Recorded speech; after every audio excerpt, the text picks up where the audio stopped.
नमस्कार, मैं प्रतीक्षा पांडे और आप देख रहे हैं आपका अपना न्यूज चैनल हर्ष न्यूज, देसी भी विदेशी भी। आइए रुक करते हैं कुछ प्रमुख खबरों की ओर। रक्षा मंत्री राजनाथ सिंह ने 79,000 करोड़ रक्षा खरीद प्रस्तावों को दी स्वीकृति। ऑपरेशन सिंदूर के बाद पहली बार इतनी हथियार खरीदेगा भारत। उन्नाव केस में कुलदीप सेंगर की बेटी ऐश्वर्या सेंगर ने पीड़िता पर लगाए आरोप। कहा, पीड़िता ने बार बार बदला अपना बयान। 31 दिसंबर को मनाई जाएगी प्रभु श्री राम लला की दूसरी वर्षगांठ। मुख्यमंत्री और रक्षा मंत्री होंगे मुख्य रूप से शामिल। फिल्म अभिनेत्री सनी लियोनी के मथुरा में कार्यक्रम पर भड़के संत। कहा, ब्रज में अश्लीलता नहीं परोसने देंगे, जिसके बाद लियोनी का कार्यक्रम हुआ रद्द। दुबग्गा में हुई बड़ी संख्या में भेड़ों की मौत का सीएम योगी ने खुद लिया संज्ञान। कहा, पशुपालकों को प्रति भेड़ मिलेंगे 10,000 रुपए।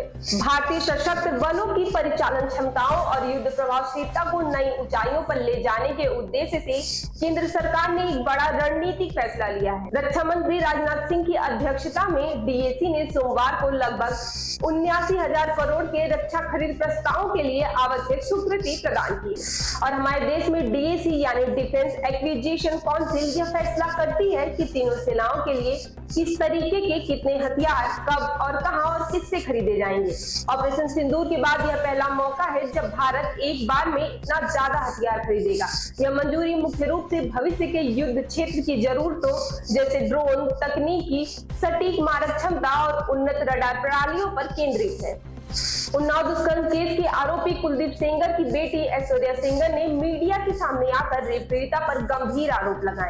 ऐश्वर्या सेंगर ने स्पष्ट कहा कि मेरे पिता ने अगर उस लड़की की तरफ आंख उठाकर भी देखा हो तो उन्हें फांसी दी जाए, लेकिन यहाँ पीड़िता गलत है। उन्होंने कहा कि पीड़िता ने क्या कभी किसी को बताया कि वो पॉलिटिकल पार्टी से एसोसिएट है और उनकी मां ने 2022 में विधानसभा चुनाव उन्नाव से लड़ा है। उन्होंने कहा कि मीडिया वाले रेप पीड़िता से एक सबूत मांग ले कि उनके साथ गलत हुआ है। ऐश्वर्या सेंगर ने कहा कि पीड़िता ने अपने बयान कई बार बदले हैं। उनके द्वारा घटना का समय पहले 2 बजे, फिर शाम 6 बजे और आखिरी में रात 8 बजे बताया गया। एम्स मेडिकल रिपोर्ट में उनकी आयु 18 वर्ष बताई जा रही है, जबकि वो बार बार खुद को 15 साल का बताती हैं। उन्होंने आगे कहा कि हमारा केस बहुत स्ट्रांग है और हमें विश्वास है कि अंत में जीत हमारी ही होगी। I am the elder daughter of Kuldeep Singh Sengar. हम 2 बहनें हैं। मैं बस इतना ही कहना चाहती हूँ कि अगर एक भी प्रूफ है कि मेरे पिता ने उनकी तरफ जो ये एलेज कर रही है आंख उठा के भी देखा है तो आप मेरे पिता को फांसी चढ़ा दीजिए, लेकिन प्लीज एक बार मेरे केस के जो सारे फैक्ट्स है वो तो लोगों के सामने आने दीजिए।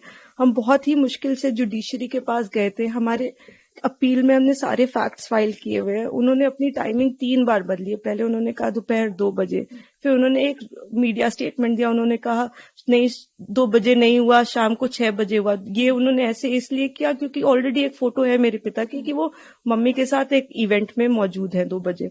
फिर फाइनली उन्होंने जब FIR लॉन्च की उसमें समय बदल दिया, 8 से 8:30 कर दिया। रिकॉर्ड पे है कि जो मेरे फादर की लोकेशन है, वो जो अलेज कर रही है जो जगह, उससे 17 किलोमीटर दूर मेरे फादर की लोकेशन है। वो खुद उस वक्त फोन पे बात कर रही हैं जिस वक्त उन्होंने ये टाइमिंग अलेज की है।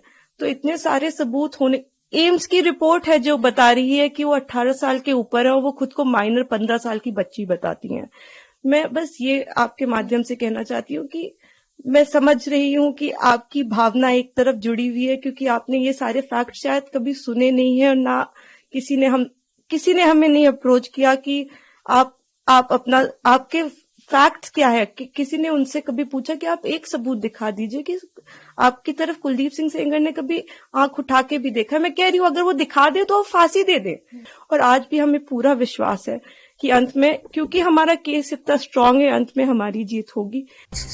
रामनगरी अयोध्या में भगवान श्री राम लला की प्राण प्रतिष्ठा की दूसरी वर्षगांठ आगामी 31 दिसंबर यानी कल श्रद्धा, भव्यता और धार्मिक उल्लास के साथ मनाई जाएगी। श्री राम लला की प्राण प्रतिष्ठा 22 जनवरी 2024 को संपन्न हुई थी, लेकिन वर्षगांठ का निर्धारण हिंदू पंचांग के अनुसार किया जा रहा है। इसी परंपरा के तहत पहली वर्षगांठ 11 जनवरी 2025 को मनाई गई थी। दूसरी वर्षगांठ के अवसर पर धार्मिक अनुष्ठानों की शुरुआत 27 दिसंबर से ही शुरू हो गई है। मुख्य समारोह 31 दिसंबर को आयोजित किया जाएगा, जबकि पूजन, अनुष्ठान और अन्य धार्मिक कार्यक्रम 2 जनवरी 2026 तक चलते रहेंगे।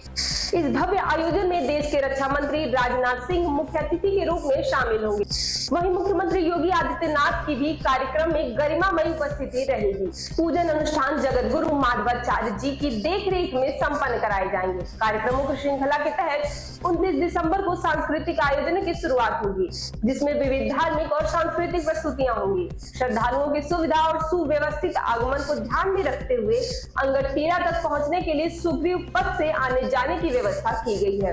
इसी कार्यक्रम में 31 दिसंबर को रक्षा मंत्री राजनाथ सिंह श्री राम जन्मभूमि मंदिर परिसर स्थित मानपुरा मंदिर में ध्वजारोहण भी करेंगे। उत्तर प्रदेश के मथुरा जिले में 9 वर्ष पर होने वाली फिल्म अभिनेत्री सनी लियोनी के कार्यक्रम का विरोध शुरू हो गया है। दरअसल फिल्म अभिनेत्री सनी लियोनी का एक निजी कार्यक्रम में शिरकत करने का दौरा प्रस्तावित था, लेकिन साधु संतों के विरोध के बाद होटल संचालक ने कार्यक्रम रद्द कर दिया।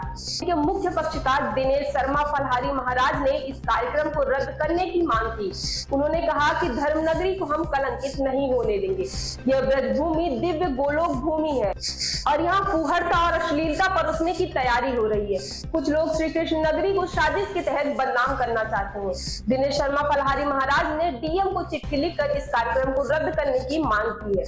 उनका कहना है कि इस कार्यक्रम को रद्द करवाकर उनके आयोजकों पर कार्यवाही करने की कृपा की जाए। सनी लियोनी के कार्यक्रम का संत जन मथुरा में जमकर विरोध कर रहे हैं। जिस सनी लियोनी ने पॉर्न फिल्म बनाई है, अश्लीलता परोसी हो, उस हीरोइन को मथुरा में बुलाकर कुछ लोग हमारी ब्रजभूमि को बदनाम करना चाहते हैं, सनातन धर्म को बदनाम करना चाहते हैं। ये लोग वहाँ पर अश्लीलता परोसेंगे और फूहड़ता फैलाएंगे। ऐसे लोगों को ब्रजभूमि से दूर रखना चाहिए। हमारी शासन प्रशासन से मांग है कि ये लोग जो कार्य कर रहे हैं ये बहुत ही निंदनीय कार्य है। साधु संतों में बहुत भारी आक्रोश है। ऐसे कार्यक्रम को स्थगित कराकर आयोजकों पर कार्रवाई करने की कृपा करें, क्योंकि यह ब्रजभूमि दिव्य गोलोक भूमि है। यहाँ पर ऐसी अश्लीलता और फुहड़ता का नृत्य होगा, शराब का शबाब का समागम होगा, तो हमारे साधु संतों को बहुत कष्ट पहुंचेगा। जिसके बाद इस विरोध के बढ़ने के बाद आयोजक मितुल पाठक ने सोशल मीडिया पर वीडियो जारी कर कार्यक्रम के रद्द होने की सूचना दी है। इसके बाद से साधु संतों का विरोध शांत हो गया है। लखनऊ के दुबग्गा इलाके में हाल ही में बड़ी संख्या में भेड़ों की संदिग्ध परिस्थितियों में मौत के मामले पर उत्तर प्रदेश के मुख्यमंत्री योगी आदित्यनाथ ने इस पूरी घटना का स्वतः संज्ञान लेते हुए त्वरित कार्यवाही के निर्देश दिए हैं।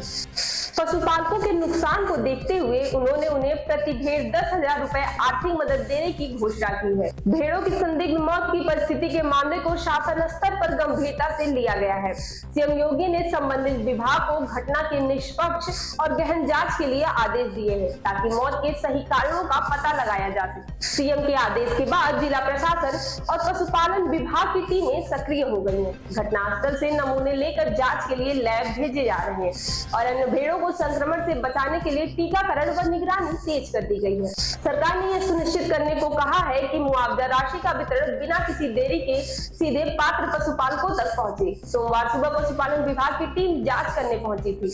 मुख्य पशु चिकित्सा अधिकारी डॉक्टर सुरेश कुमार का कहना है कि 71 भेड़ों की मौत हो गई है, जबकि 78 को इलाज के उपरांत बचा लिया गया है। सभी के पेट फूल गए थे, लेकिन पोस्टमार्टम में मौत का कारण स्पष्ट नहीं हो पाया है। ऐसी और तमाम खबरों के लिए हमारे चैनल हर्ष न्यूज को लाइक और सब्सक्राइब करें।